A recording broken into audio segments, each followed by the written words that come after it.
د ژوند په دې تصویر کې چې ازغیره تخکاریږي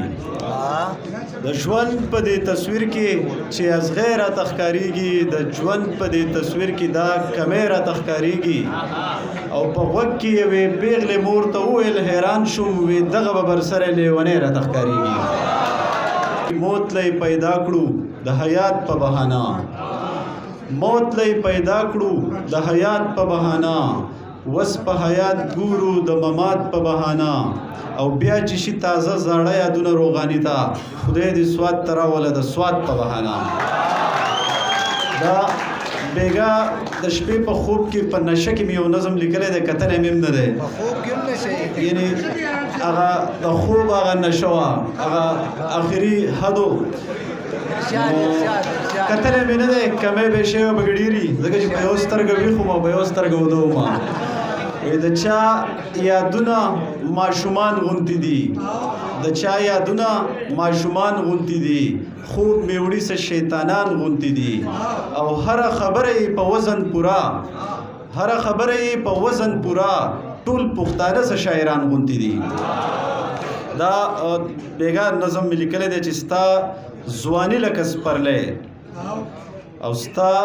بدن د ګلو باغ اجز صاحب ستا ځواني لکه سپرلی ستا بدن د ګلو باغ او ستا سرې شونډې د ګل پاڼې اننګي دي دي مماڼې قد دې لوړ دی د بکیاڼې هر انداز دی لیونی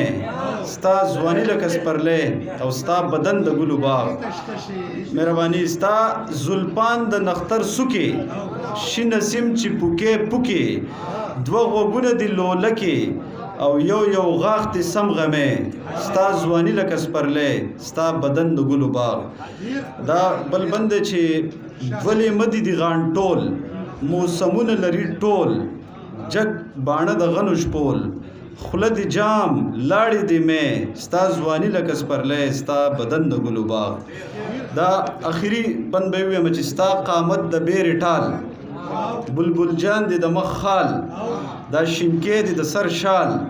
تا حیران کړو یو سړی او ستا ځواني لکه سپرلی ستا بدن د ګلو باغ مهرباني اعوذ بالله من الشیطان الرجیم بسم الله الرحمن الرحیم یو څو شعرونه چې دی هغه وایم ګران صاحبو چې د ذهني غلام نه لاس واخلم نو څنګه به وي چې د ذهني غلام نه لاس واخلم نو څنګه به وي یا یې د زړه نه ټول وسواس واخلم نو څنګه به وي په میخانه کې چې قصې د زاهدانو کوي په میخانه کې چې قصې د زاهدانو کوي د داسې رین نه چې ګیلاس واخلم نو څنګه به وي چې تل مانه امیدونه ارمانونه یوسې چې تل مانه امیدونه ارمانونه یوسې او چې لتا نه یو احساس واخلم نو څنګه به وي چې ته لمانه امیدونه ارمانونه یوسې او زه لتا نه یو احساس واخلم نو څنګه به وي زما په ښار کې په ما کومې لوبې ونه شولې زما په ښار کې په ما کومې لوبې ونه شولې